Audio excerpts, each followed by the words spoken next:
¿Te gusta el true crime, el misterio, las historias de amor, la ficción sonora y una buena charla? Llega a Radio Tentación un programa diferente. Suspiros en la sombra. Crímenes pasionales, historias reales de amor que terminan en tragedia. Ficción sonora, misterio y todos los detalles que no te contaron.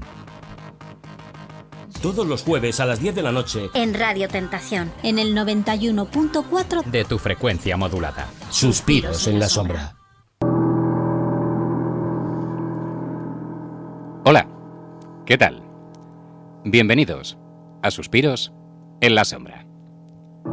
El programa donde el amor y la pasión se convierten en oscuridad y en crimen.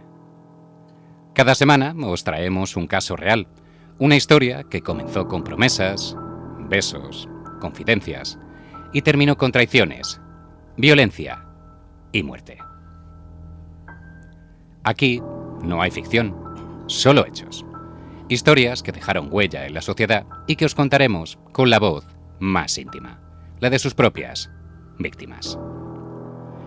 Yo soy Álvaro Montejo y como cada jueves aquí en la 91.4 FM en Radio Tentación me acompañan mis compañeros Raquel. Hola Raquel, buenas ¿qué tal? noches. Alfonso, Buenas noches. ¿qué tal? ¿Cómo estás? Bien, bien. Y hoy por fin ya está con nosotros nuestra compañera Sara. Hola Sara, ¿qué tal? ¿Cómo estás? Chicos, ¿qué tal? ¿Ya te has recuperado del accidente? Bienvenida. Recuperada, muchas gracias. Encantada de volver a estar aquí. Muy bien, muchas gracias. Esto sé que a Alfonso le iba a hacer muchas gracias. La Muchas sorpresita gracias. que les gira el bote, ¿no? ¿Cómo es esto? Claro. Vaya. Me encanta, me gusta. A ver, me gusta pues porque, bueno, al final pues ha sido un sustito y estamos aquí para contarlo, que es lo importante, así que todo lo que sea alegría y alboroto me vale. Nos alegramos mucho ya de que estés recuperada y estés hoy con nosotros este jueves aquí a las 10 de la noche en Radio Tentación para charlar sobre el caso, un caso muy especial y bastante delicado, que es el doble crimen de Almonte. El único acusado por el doble crimen de Almonte, en el que en abril de 2013 murieron una menor de 8 años y su padre, y que será juzgado a partir de hoy, ha llegado a la Audiencia Provincial de Huelva pasadas las 10 de la mañana, arropado por sus familiares y entre aplausos y gritos de ánimo. Hay pruebas que demuestran que el asesino está en la calle. Se ha demostrado todo. Hay que hacer de justicia. Esto no ha acabado aquí. Lucharé hasta que el día que me muera por ella. Y bueno, Raquel, pues cuéntanos un poco, ponnos en situación. ¿De qué trata el caso doble de Almonte? Pues este caso es un crimen doble, como decimos. Tuvo una víctima, Miguel Ángel Domínguez, de 39 años, natural de Almonte, que trabajaba como técnico de mantenimiento industrial, vinculado a Cepsa a través de una empresa subcontratada, que había trabajado anteriormente en un supermercado local, El Jamón, donde conocía a Marianela Garrido, que sería su futura pareja. Y tenemos otra víctima. Pues sí, desgraciadamente tenemos una segunda víctima, a ver, que siempre son malas todas, pero es que aquí tenemos una pequeñita, María Domínguez Garrido, de 8 añitos, en concreto la hija de Miguel Ángel Domínguez y Marianela Garrido. Y bueno, vivía habitualmente con su madre, pero había muchos fines de semana que los pasaba alternos con su padre, ¿no? Y en concreto, pues que fue Justamente el suceso, el que pasó todo lo pasaba con su padre. estaba con su papá, eso es. Pero bueno, tenemos un sospechoso, que nos lo va a contar Alfonso. ¿Quién era? Pues el sospechoso principal fue Francisco Javier Medina, de 37 años, y era la pareja sentimental de Marianela en ese momento.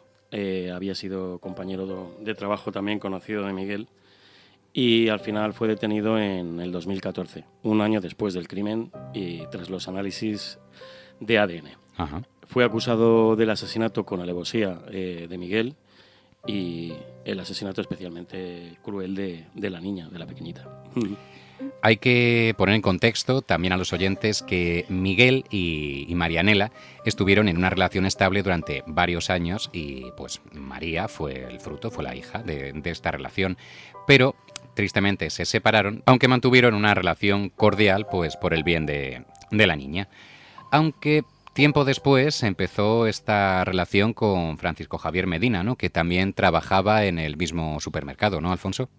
Sí, bueno, como decimos, luego escucharéis en la ficción, bueno, pues en el guión, el diálogo hace advertencia de esto, ¿no? De, oye, es que aquí tampoco hay mucho trabajo y al final todos nos encontramos en el pueblo y ellos trabajaban en el mismo supermercado. Uh-huh. Aunque, bueno, eran conocidos, pero no amigos como tal. No, eran compañeros de trabajo. Uh-huh. Sí, además, bueno, en las anotaciones que tenemos lo dice, ¿no? Que Miguel y Francisco Medina se conocían, pero que mantenían una relación totalmente laboral, nada a nivel personal, ¿no? En el momento del crimen, sobre todo. En el momento del crimen ya ni siquiera laboral, porque él había dejado el supermercado precisamente por esta situación de tener que encontrarse a su expareja, claro, con su nuevo novio y demás. Claro, que se conocían entonces, solo de haber trabajado juntos, ¿no? Y ya se fue a trabajar como técnico de mantenimiento en Cepsa. En la empresa esta, sí. Claro, es que realmente si lo pensamos, ver a tu expareja todos los días en el centro de trabajo con su nuevo novio tiene que ser una situación bastante incómoda. Tiene que ¿no? ser duro. Bueno, pero al fin y al cabo él también dice, lo que quería sobre todo era el bien, que su hija estuviera bien. Claro, por eso, pero antes de eso, pues mejor irte a otro trabajo, como bien dice Raquel. Y además tenemos que situar que todos estos hechos ocurrieron en Almonte, que sí, no es un pueblo muy grande y según se dice, pues todos se conocen entre ellos y puede ser un ambiente más familiar, ¿no? Más que una ciudad, como puede ser Madrid, ¿no? Pues sí, al final todos se conocen, como en los pueblos, pues al final todos se conocen y ellos se conocían, tenían una... De todas formas, Marianela, él lo dice, era una buena madre, compartían fines de semana de su hija y se llevaban bien.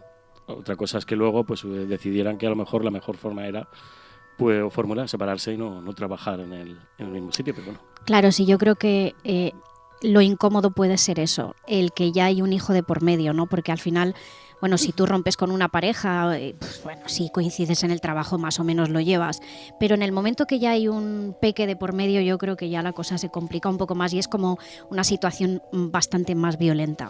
Puede ser. Sí, porque nunca dejas de tener una relación. Al final siempre te une ese niño y siempre vas a tener conversaciones, discusiones y cosas con esa persona que nunca deja de estar del todo fuera de tu vida. Claro, además compartía la custodia, la niña pasaba un fin de semana con uno, fin de semana con otro. Si además tienes que estar viéndola todos los días en el trabajo, 8 horas, y encima con su actual pareja puede ser un poquito incómodo, creo yo. Yo creo que sí, bastante violento, sí.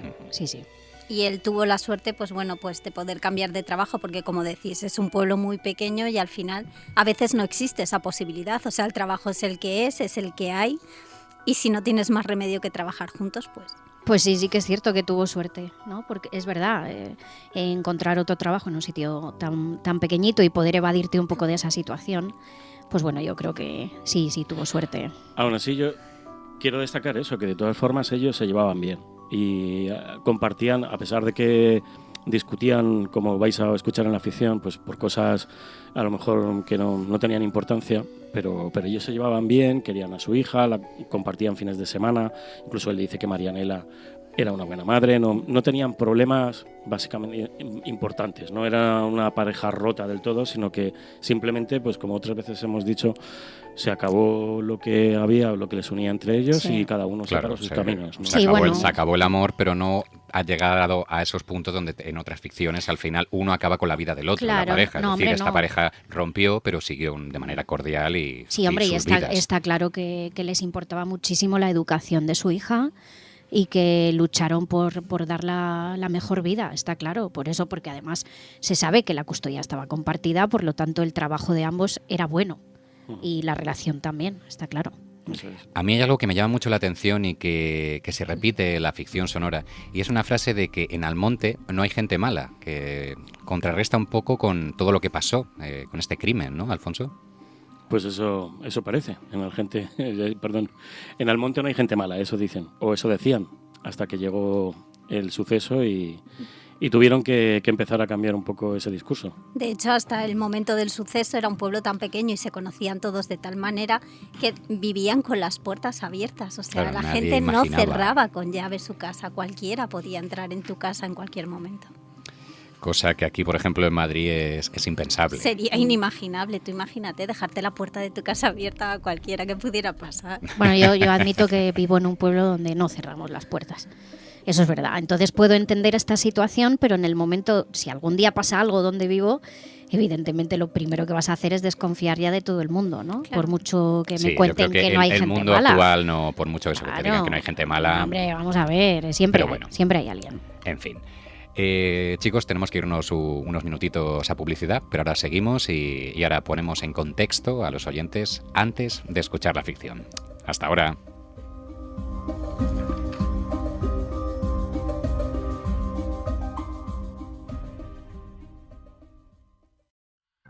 Un beso puede ser el principio de una historia, un juramento, el inicio de una condena. Ellos amaron, ellos mataron y nosotros contamos cada suspiro. Suspiros en la sombra, el programa donde el amor mata. Los jueves, de 10 a 11 de la noche, en Radio Tentación, en el 91.4 de tu FM. Suspiros en la sombra.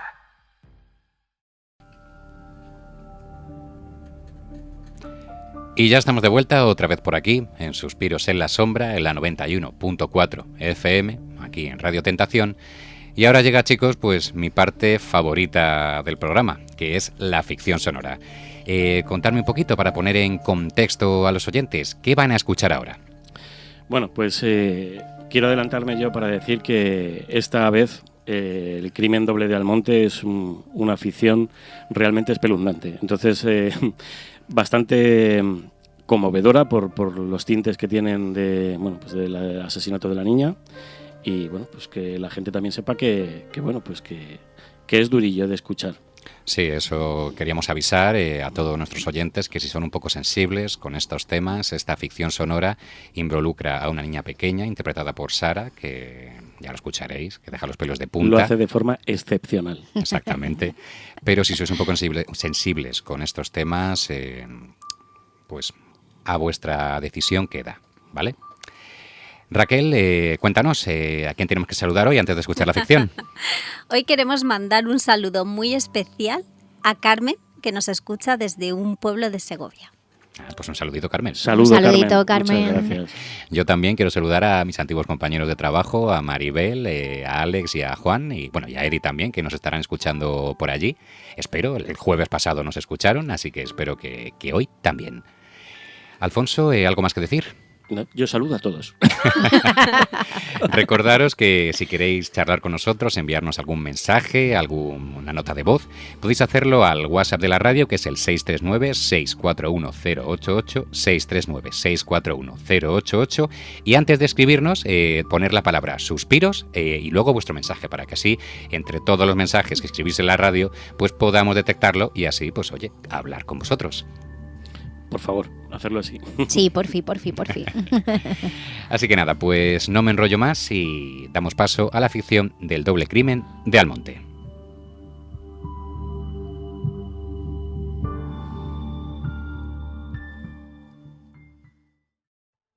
Dicen que toda historia de amor tiene dos caras, la que se cuenta y la que se esconde. Aquí escucharás ambas. Primero el principio perfecto, un encuentro, una pasión, una promesa. Después, el final que nadie imaginó, el crimen. Esto no es ficción. Son historias reales, contadas como si estuvieras dentro. Bienvenido a un lugar donde el amor y el miedo caminan juntos, donde la misma voz te susurra y te hiela la sangre. Esto es Suspiros en la Sombra. Capítulo 4. Miguel y María. El crimen de Almonte. Primera parte. El amor, la casa, la niña.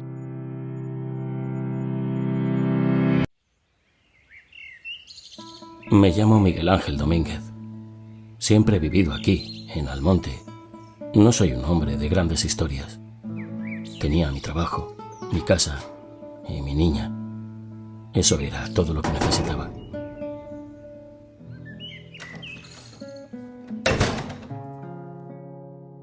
Conocí a Marianela en el supermercado donde trabajábamos juntos. Éramos muy jóvenes. Ella con su sonrisa fácil, yo torpe como un chiquillo. Nos entendimos bien. La vida sencilla, los turnos en el supermercado, los domingos de playa. Nos fuimos a vivir juntos y nos casamos al poco tiempo. Y un día llegó María. Y ya todo lo demás, el cansancio, las horas, el ruido, se volvió pequeño. Mi preciosa niña. Tenía 8 años cuando ocurrió. Demasiado lista para su edad y con esa manera de mirar que todo lo iluminaba. Era imposible no quererla cerca. Ella llenaba la casa con su voz, con sus dibujos, con esa manera de hacer que pareciera más fácil.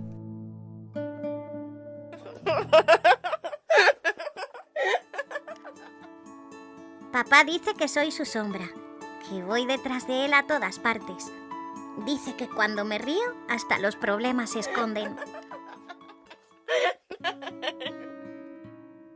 Nuestra relación no era perfecta. Con el tiempo el amor se fue volviendo rutina.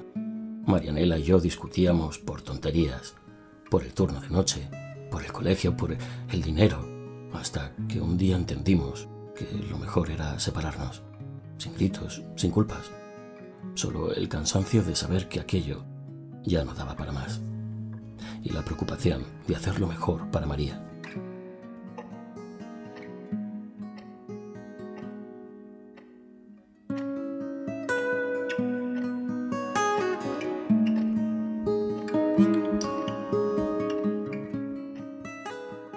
Con el tiempo, ella empezó una relación con otro hombre, Francisco Javier Medina, compañero nuestro de trabajo. Yo lo sabía. Nunca quise meterme. No era fácil convivir entre estanterías y pasillos con las mismas personas que forman parte de tu vida más íntima. Pero aquí las cosas son así. El trabajo es escaso y la vida continúa aunque el amor se rompa. Solo pedí que María estuviera bien. Ella era lo único importante.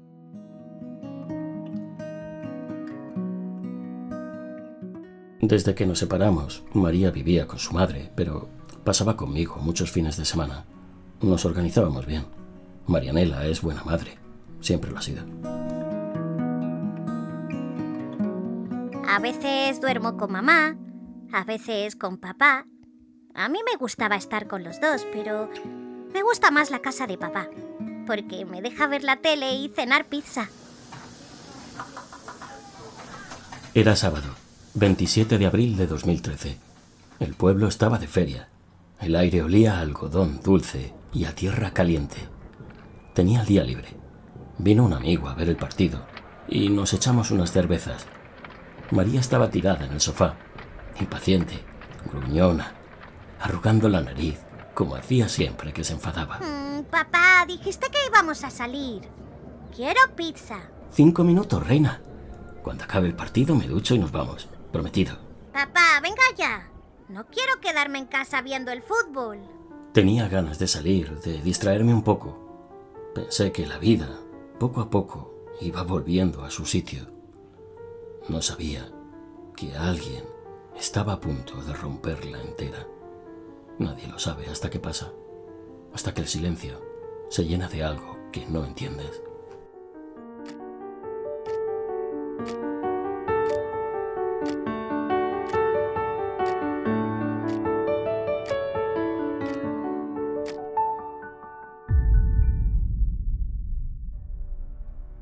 Estaba enfadada porque papá tardaba mucho. Tenía hambre y oía el ruido del agua en el baño. Recuerdo el reloj del salón. Siempre hacía tic, tac, muy fuerte. Esa noche también lo escuché, pero luego hubo otro ruido, uno que no conocía. Escuché la puerta. Pensé que era mamá o el amigo de papá, pero los pasos eran distintos. Pasos lentos. No querían hacer ruido.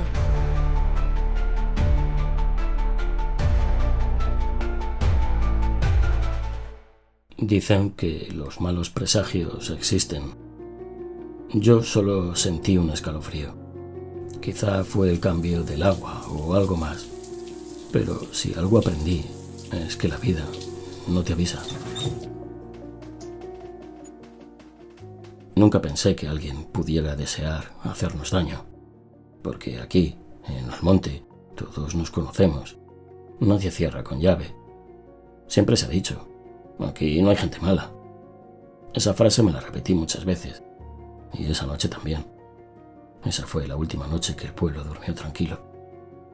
No hubo testigos, solo el reloj que se detuvo a las 21:45. Segunda parte. La noche en que no salimos.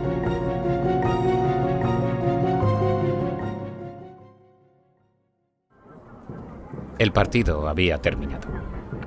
Mi amigo se marchó poco antes de las 9:30 y yo me metí en la ducha pensando que saldríamos enseguida, que aún nos daría tiempo de ver las luces de la feria.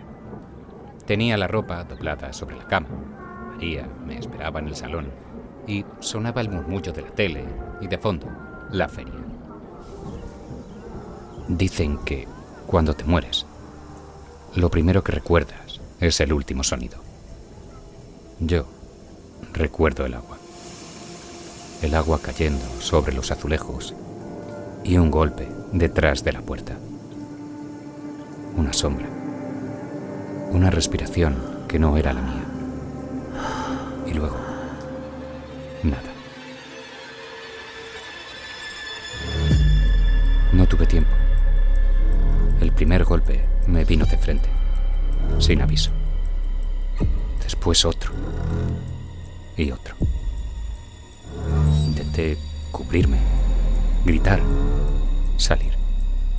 Pero todo se volvió borroso. El cuerpo se me dobló. La sangre caliente. El suelo resbalando. Pensé en ella. ¿Qué pasaría con ella?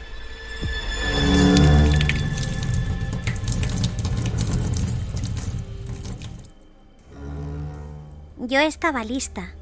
Llevaba mi vestido rojo, me había peinado yo sola.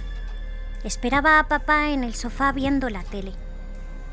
Oí la puerta abrirse, los pasos entrar y luego escuché un golpe. Tuve miedo, mucho miedo. Corrí a mi cuarto, cerré la puerta y me escondí debajo de la cama.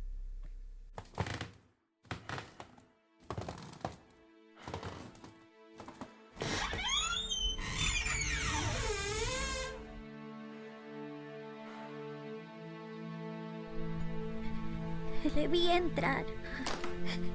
Llevaba en la mano un cuchillo lleno de sangre y vi sus zapatos manchados. Una sombra que buscaba.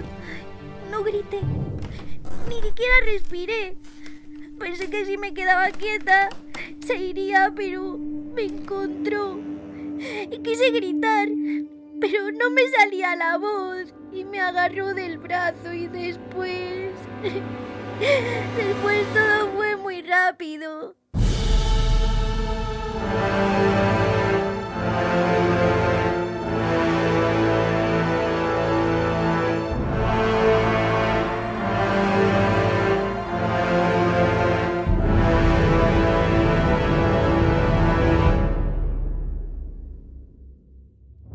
A mi hija la buscó después.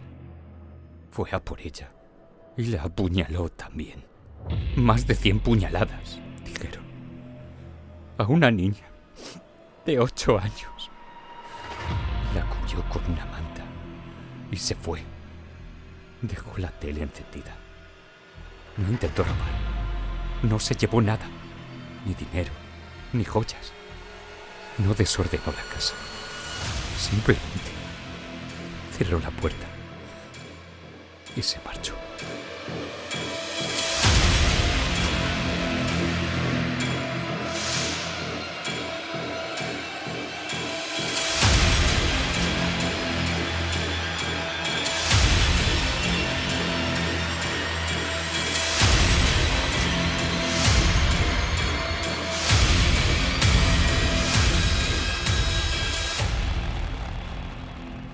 Al día siguiente, Marianela no pudo hablar con nosotros.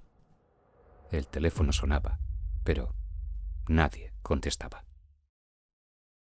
Ella pensó que estábamos durmiendo, que se nos había hecho tarde. Llamó otra vez y otra más. Pasaron las horas y cuando no obtuvo respuesta, fue a casa. Nadie abrió, así que un pariente forzó la entrada. Y allí nos encontraron. Cuando la policía llegó, encontraron nuestros cuerpos. No hubo robo. Las puertas no estaban forzadas. Quien entró aquella noche conocía bien la casa.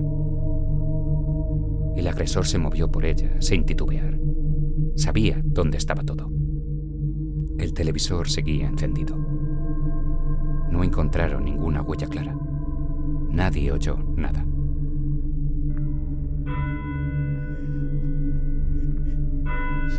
Decían que era imposible, que nadie del pueblo podría hacer eso. Pero alguien lo hizo. El pueblo entero se paralizó. Las calles en silencio, los vecinos sin palabras.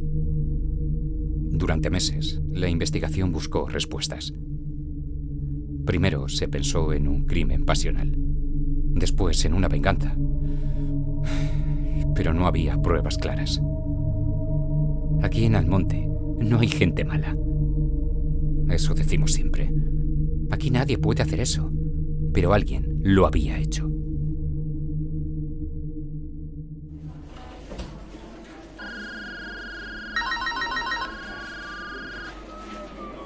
La investigación se estancó. No había sospechosos claros. Hasta que el ADN hallado en la escena coincidió con un hombre. Francisco Javier Medina. Fue detenido en 2015, 2 años después del crimen. El juicio se celebró en 2017 ante un jurado popular. Durante semanas, Huelva entera escuchó los testimonios. La acusación habló de celos, de obsesión, de una mezcla tóxica de control y resentimiento. El ADN era fuerte, pero no había pruebas directas. Aunque sigo pensando que las pruebas eran suficientes. El jurado, influido por el carácter del pueblo, repitió la frase que corría por las calles. En Almonte no hay gente mala. Y lo declaró inocente.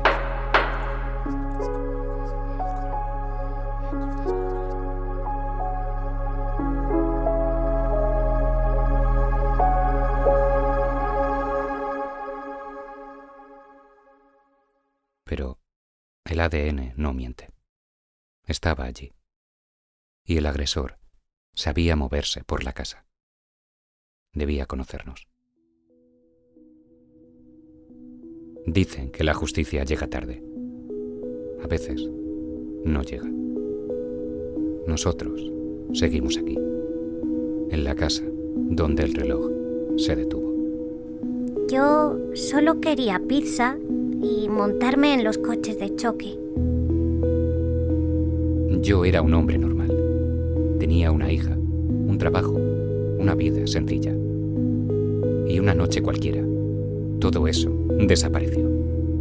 Pero mi voz, la de María y la de todos los que se fueron sin justicia, seguirá recordando que el amor no debería acabar así. Me llamo Miguel Ángel Domínguez. No puedo deciros quién me quitó la vida, pero os diré una verdad que aprendí demasiado tarde. El asesino, casi siempre, está mucho más cerca de lo que imaginamos.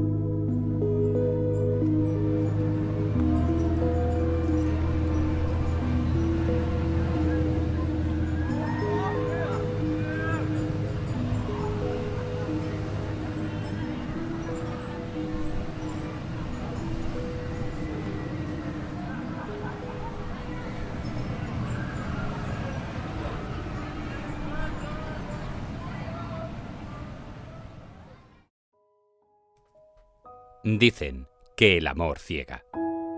Pero a veces, no ver es solo el principio. Porque no todas las historias se rompen con un adiós. Gracias por escuchar Suspiros en la Sombra. Hasta el próximo crimen. Suspiros en la sombra. Crimen de Almonte. Introducción y primera parte, Alfonso Sánchez Escrits. Segunda parte, Álvaro Montejo. María, Sara Sáez. Edición, Alfonso Sánchez Escrits. Guión original, de Raquel Inés Cardona. Gracias por escuchar Suspiros en la sombra.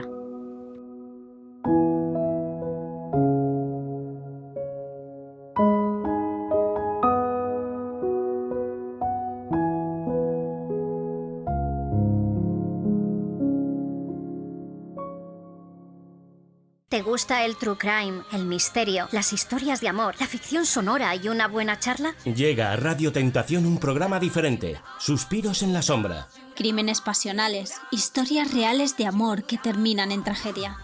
Ficción sonora, misterio y todos los detalles que no te contaron. Todos los jueves a las 10 de la noche En Radio Tentación. En el 91.4 de tu frecuencia modulada. Suspiros en la sombra.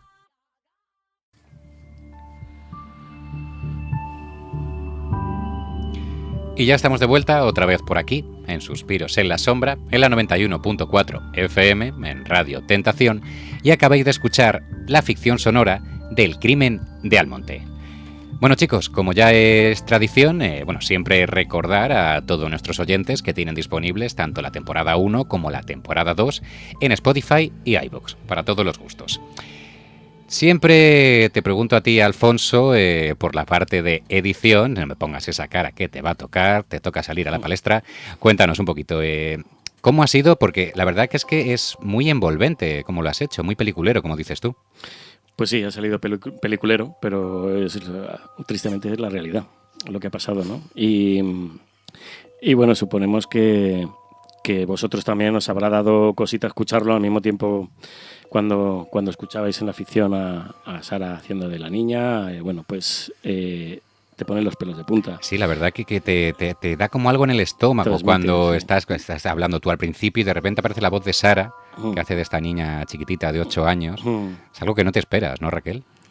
No te lo esperas. Y sobre todo la parte del final, la parte en el que ella se esconde, en el que siente ese miedo cuando esa figura se acerca hasta la cama y la coge, es escalofriante. O sea, es que te da una sensación de miedo, de dolor, de angustia, de desesperación. Porque... Claro, es que normalmente pues estamos acostumbrados nosotros a escuchar en estas ficciones pues cómo una persona adulta cuenta cómo le han matado, cómo le han acuchillado, le han pegado, le han hecho algo, pero claro, escuchar a una niña en primera persona es algo bastante duro. Siempre es duro en una víctima, pero cuando son niños y son tan pequeños, al final da esa sensación de impotencia, sobre todo. Cuéntanos, Sara, ¿cómo fue interpretarlo, ya que te quedó fenomenal? Gracias. Fatal. Ya sabía. Buen cuerpo no te deja eso, seguro. No, fue fatal. Fue muy duro, porque... Además Alfonso lo sabe, estaba en un momento, fue una semana un poco complicadilla, ¿no? De cosas, de situaciones que pasaron a mi alrededor y creo que estaba como un poco más sensible de lo habitual y de repente encontrarme con esta ficción fue como, joder. Y es que además le escribí por privado cuando le mandé la edición, la grabación. Y le digo, revísamela porque es que yo creo que se me ha ido un poco la olla o me he calentado y yo estaba como que no me gustaba lo que había hecho, pero él me dijo, no, tía, está brutal. Es verdad que luego lo escuchas con la edición y tal, y te gusta lo que oyes, pero, joder, es que no deja de ser una niña. Es que tenía 8 añitos, ¿sabes? Y ¿qué pasó por la cabeza de esa niña, tío, cuando la pasó esto? Entonces, pues bueno, fue un poco complicado. La verdad. Por la cabeza de ese padre, porque tú piensas que estás en la ducha, que te asesinan y que sabes que tu hija pequeña está en casa y se va a quedar sola con esa persona. No sabes qué le va a pasar, terrible. No sabes si la va a matar, no sabes si se la va a llevar, no sabes nada. No, seguramente se le pasarían por la cabeza mil y un situaciones que pudiera pasar con ese desconocido que él no ve quién es realmente al estar en la ducha y su hija que está rondando por casa. Buah, y que desgraciadamente no nos lo puede contar, ¿sabes? O sea, es que Ninguno de los dos. ninguno de los dos nos puede contar. Y es que, bueno. Hay que poner en contexto un poco para los rezagados que nos hayan pillado ahora en el programa, que estamos hablando sobre el crimen de Almonte que ocurrió el 27 de abril de 2013. Aquella noche el papá Miguel estaba en casa con su hija María, de 8 añitos, como hemos dicho, y habían pasado la tarde juntos. Estaban viendo un partido de fútbol, él y un amigo en casa, la niña por ahí correteando, jugando, pues lo que es una tarde normal en ferias en este pueblo, en Almonte, ¿no? ¿Y qué pasó después, Raquel? Pues ellos decidieron que querían salir a dar una vuelta por el pueblo, a visitar esa feria. Al final es una niña pequeña de 8 años, quiere salir, quiere ir, pues lo típico de todos los niños, a montarse los cacharritos. Y no tan niños, que no a mí tan también me niños. gustan. Claro que sí, yo estoy contigo. Entonces, pues ella se viste, se queda en el salón esperando a que su padre se duche para poder irse pues a disfrutar de la feria, pero ese momento al final no llega nunca. Ay, Bueno. dilo tú. Habla tú. No, pues en el momento que, en esta cronología de sucesos, en el momento que entra en la ducha, pues directamente va por Miguel y lo apuñala mortalmente. Y después, pues como describía antes Álvaro, va directamente al dormitorio donde se escondía María.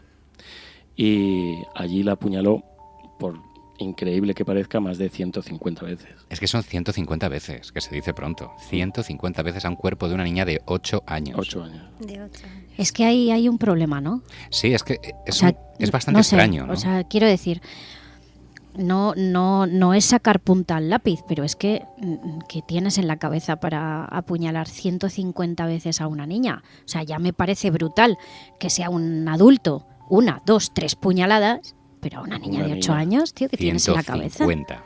¿Qué Es que tienes? O sea, es un escalofriante. ensañamiento, pero vamos, en toda regla, no sé. Yo creo que luego lo vamos a discutir, pero desde luego yo creo que esto es un hecho relevante. O sea, nadie que asesina, yo que sé, aunque sea un asesino y mate niñas, matar apuñalando 150 veces. Y además, 150 veces. aquí yo le quiero preguntar a Raquel porque, aparte del hecho de apuñalarla, luego la cubre con una manta. A Raquel, tú que vas sacando ahí los perfiles, Los perfiles. ¿cómo podemos catalogar esto? Porque es que es culpabilidad. ¿Cómo es esto? Esto en psicología criminal, de hecho, es un indicativo de precisamente de eso, de culpabilidad. O sea, se tapa a las víctimas cuando sientes remordimientos, cuando conoces a la víctima y cuando, a pesar de haber cometido un crimen tan brutal, te sientes mal por ello. Entonces, da que pensar que quien apuñaló a esa niña la conocía. Además, pensar que la persona que entra en esta casa va directamente a por Miguel, va al baño, lo asesina, pero luego va a buscar a la niña por la casa. Porque sabe sabe que hay una niña dentro de la casa. Exactamente. Y la puerta no se forzó. Claro, porque hay varias piezas del puzzle que encajan. Es, por ejemplo, no se forzaron las puertas, nadie robó en esa casa, no hubo agresión sexual, por muy fuerte que suene, tampoco. Entonces, da como la sensación de que esta persona que hizo esto conocía la casa, conocía a las víctimas, ¿no? Me da la sensación a mí personalmente. Pues a mí también, que yo creo que fue directo para ellos. O sea, en su cabeza no tenía robar, no tenía hacer nada más que provocar la muerte de los dos. Y de hecho de los dos, porque María pasaba temporadas, fines de semana con su padre y otros no. Si quisiera atacar solamente a Miguel por un tema de venganza, de cualquier otra cosa, podía haber ido cualquier otro día que no estuviera la niña. Y eligió un día en el que esa niña dormía en esa casa. Está claro que quería matar a los dos. Está clarísimo, o sea, es lo que dice Raquel. Porque porque es que cogió el momento justo. Claro, si tú tienes algo en contra de esa persona, pues evitas cualquier problema, ¿no?, que te pueda provocar ese asesinato, y no, eliges cuando están los dos. Muy raro. Y cuando están los dos en la casa, está claro que quería acabar con los dos. Luego, pues el domingo 28 de abril, Marianela, la expareja y mamá de esta niña, intentó contactar por teléfono con ellos. Y fue imposible, estuvo 24 horas sin obtener respuesta y al final tuvieron que entrar forzosamente en la casa. Y lo que se encontraron allí pues fue espeluznante, ¿no? Fue espeluznante. A ver, el 28, o sea, el día que ocurren los hechos, el 27 de abril, es sábado. El 28 es domingo. Se supone que Marianela tiene que recoger a la niña de casa de su expareja. Al no contestar, primero no se preocupa demasiado porque es un día de feria, pueden haber salido, han llegado tarde a casa, pueden estar durmiendo, pero al pasar 24 horas y no contestar, empieza a preocuparse. Van a esa casa y no tienen forma de entrar, con lo cual un familiar le ayuda a forzar la puerta y entran dentro del domicilio. Lo primero que encuentran cuando entran es el cuerpo de él en el baño, o sea, apuñalado, y el cuerpo de la niña tapado con una manta. Y la primera hipótesis que saca de su cabeza la persona que entra, que es un familiar, es: tu exmarido ha matado a su hija y luego se ha suicidado. Que suele ser el modus operandi de este tipo de crímenes. Al final, Sí. muchos suelen cargar esa frustración en los hijos, porque así fastidian más a las mujeres, Sí, y luego exacto. se suicidan, que me parece el hecho más cobarde que ya puede Hombre, haber. vamos a ver. Violencia vicaria se llama, sí. ¿Cómo has dicho, perdón? Violencia vicaria, creo que es. Vicaria. Hacer daño a tus, o sea, hacer daño a tu pareja a través de tus A través de hijos. tus hijos. Ya, bueno, pero luego se demuestra que claramente no pasa Que él no esto. fue el responsable. En el momento en el que llega la policía y empiezan a investigar, se demuestra que claramente no ha ocurrido así, porque el primero en morir, de hecho, Exactamente. ha sido Miguel. Claro. Entonces ahí se ve que hay Claro. un Luego asesinato. la investigación fue avanzando, se descartó el robo, como hemos dicho, no faltaban objetos de valor, la tele se había quedado encendida, como bien decimos en la ficción, no habían forzado la puerta y empezaron a centrarse la investigación en el entorno familiar y sentimental, ¿no? Sí, en un principio y por el ensañamiento siempre se busca pues una venganza o un crimen pasional. Pero en este caso, pues Marianela y Miguel se llevaban bien y no parecía que este fuera el caso. Ujú. Luego, en el interruptor del baño y en una toalla, encontraron ADN mixto de Miguel y del novio de la mamá, de Francisco Javier Medina, ¿no, Alfonso? Novio y presunto. Y presunto, claro. Y Presunto asesino de los dos, pero que luego ya iremos hablando que durante el juicio pues se fueron descartando las pruebas que había. Pero como dices tú, efectivamente se halló en el baño y en el interruptor del baño y en una toalla ADN de Francisco Javier Medina. Y aquí hay algo muy curioso, Raquel, que es las pisadas, las huellas que hubo en el suelo. Eso es, hallaron unas huellas de una marca determinada de un calzado del número 43, y esto será un dato importante después a la hora de investigar las pruebas. De todas maneras, a mí me podéis explicar un poco esto del ADN mixto, porque cuando yo leo esto, a mí me llama mucho la atención, o sea, sé lo que significa, pero ¿esto cómo puede llegar a una casa? Puede llegar porque no es un ADN puro, o sea, tú dejas marcas de ADN en la sudoración y en muchas cosas. Entonces, si yo soy tu pareja, yo tengo un contacto íntimo contigo y luego yo voy a la casa de mi exmarido y toco algo, una toalla, cualquier cosa, lavarme las manos, Tú puedes puedo transportar ese transportar ADN mío, parte ¿no? de tu ADN. Y Entonces, esto es lo que supuestamente esto es lo encuentran, que ¿no? supuestamente encuentran, porque no es una marca clara, no es una marca evidente y no es una marca excesivamente grande como para demostrar la presencia física y real de esa persona en esa casa. Ya, joder, ¿en serio no es suficiente como para acusar a alguien? No es suficiente, y lo peor de todo es que esta zapatilla que decimos que encontraron una huella del número 43, Sí. al revisar las pisadas se dan cuenta de que quien llevaba esta zapatilla realmente calza un número más pequeño. Esta huella deja una marca que indica que el pie que lleva dentro es más pequeño. Entonces, al investigar a la pareja de Marianela, porque se les investiga a los dos, al final se investiga siempre el entorno familiar, en casa de él encontraron todas las zapatillas del número 41, que era su número, y unas zapatillas del número 43. Y solo había un par de zapatillas del número 43. ¿Coincidían las huellas? No ¿Lo sabemos? No coincidían las huellas, pero eran una marca similar. Ya. Lo cual quiere decir que podía haber tenido unas iguales. es que es un poco sospechoso, ¿no? Que calces 2 números menos, casualmente tengas unas que coinciden con el número que encuentran en la casa, vale, no son las mismas, se parecen, pero es que a mí me parece más que suficiente como para una acusación, no lo sé. Pues no te creas, porque el caso llegó a juicio en 2017, 4 años después del crimen, y además con jurado popular, que esto lo comentaremos ahora en este minutito que nos queda antes de Publi. Coméntanos, Raquel, ¿por qué se hizo con jurado popular? Porque fue un caso muy mediático, fue un caso que conmociona a todo un pueblo, fue un caso en el que al final hay una víctima que es una niña, y en este pueblo, recuerdo que es un pueblo muy pequeño, todo el mundo se conoce y existe la premisa de que en Almonte no hay gente mala. En Almonte no hay gente mala. Se me ha quedado esa frase grabada a fuego, os lo juro, os lo Sí. juro. Entonces Os lo juro. se permite este juicio con este jurado popular. Ujú. Bueno, chicos, tenemos que cortar esta charla tan interesante unos minutitos y enseguida volvemos.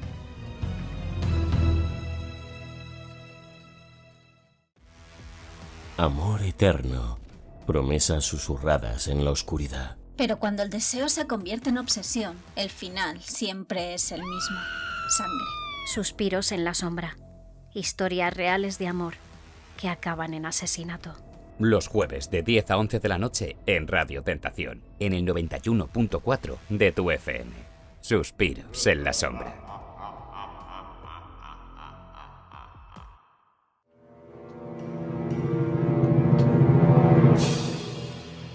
Y ya estamos de vuelta, otra vez por aquí, en Suspiros en la Sombra, en la 91.4 FM, en Radio Tentación. Nos quedan pues 3 minutitos de programa, estamos llegando al final, pero Raquel se había quedado ahí con la última palabra en la boca. Cuéntanos, Raquel, ¿qué ha pasado con todo este juicio sobre el crimen de Almonte? Pues en todo este juicio, como hemos dicho, tenemos un presunto culpable porque se encuentra parte de su ADN en la casa, encuentran estas zapatillas del número 43 que pudieron ser suyas, pero el jurado popular decide que no son pruebas suficientes y lo declara no culpable. Bueno, pues yo tengo que decir que a pesar de que no hay pruebas suficientes, lo que hay es suficientes indicios, al menos, por lo menos para que una persona normal pudiera decir que este crimen lo cometió él. Es cierto que, bueno, no hay pruebas que lo impliquen directamente, pero como digo, es que no hay ninguna otra prueba. O sea, si no fue él, ¿quién fue? Porque si fue otro el asesino, por lo menos en este caso se han encontrado restos de ADN, se encontró el tema de las huellas de la bota, se encontraron indicios. No suficientes para la justicia, pero algo. Y si él no fue, entonces quien entró no dejó absolutamente nada. No hubo... Fue un profesional el que llegó a matar ahí a... Es que... Está claro que esto lo hemos hablado hace un momento, que un profesional no fue y que creemos que fue alguien que con un golpe de suerte le salió un crimen de libro. Perfecto. Exactamente. Y ya está, es así. Sí, pero al no haber pruebas suficientes, la justicia no condena si no existen pruebas concluyentes. Claro, ese es el problema, que es que... Esa es la suerte que tuvo este hombre, que al final pasó un tiempo en prisión y luego salió y ya está, y se acabó. Y nunca más volverá, porque aunque existieran pruebas a día de hoy, como ya se le ha juzgado, no se le podría volver a juzgar por este crimen. Y lo que te quedas un poco así es pensar por qué se llevó a juicio cuando realmente no había pruebas contundentes. Ya. Exacto. No, si es que son varias cosas que no cuadran y que pues te hacen pensar muchas cosas y que al final pues no se hace justicia para esta familia, para este padre y también para esta niña. Bueno, la historia es que a día de hoy el doble crimen de Almonte pues sigue sin resolverse y ya está. Y ya está. Como siempre. Y así, como siempre. Esperar a que algún milagro suceda. Eso es. Lo que sí que se va a resolver pues en nuestro programa, chicos. Tristemente ya nos quedan unos segunditos antes de irnos. Y nada, oye, pues dar las gracias a todos nuestros oyentes de Suspiros en la Sombra aquí en Radio Tentación. Yo soy Álvaro Montejo. Muchas gracias, chicos. Raquel. Buenas noches, nos vemos el jueves que viene. Sara. Gracias, hasta el jueves que viene. Y Alfonso. Buenas noches, os esperamos en las redes sociales si queréis comentarnos algo. Exacto, recordaros que tenéis nuestro WhatsApp del programa en el 639-641-088, 639-641-088, en Instagram, en Suspiros en la Sombra, en @Suspiros en la Sombra, y también en los canales de Telegram y las ficciones en Spotify y iVoox. Hasta luego. Un beso, puede ser el principio de una historia, un juramento, el inicio de una condena. Ellos amaron, ellos mataron y nosotros contamos cada suspiro. Suspiros en la sombra, el programa donde el amor mata. Los jueves, de 10 a 11 de la noche, en Radio Tentación, en el 91.4 de tu FM. Suspiros en la sombra.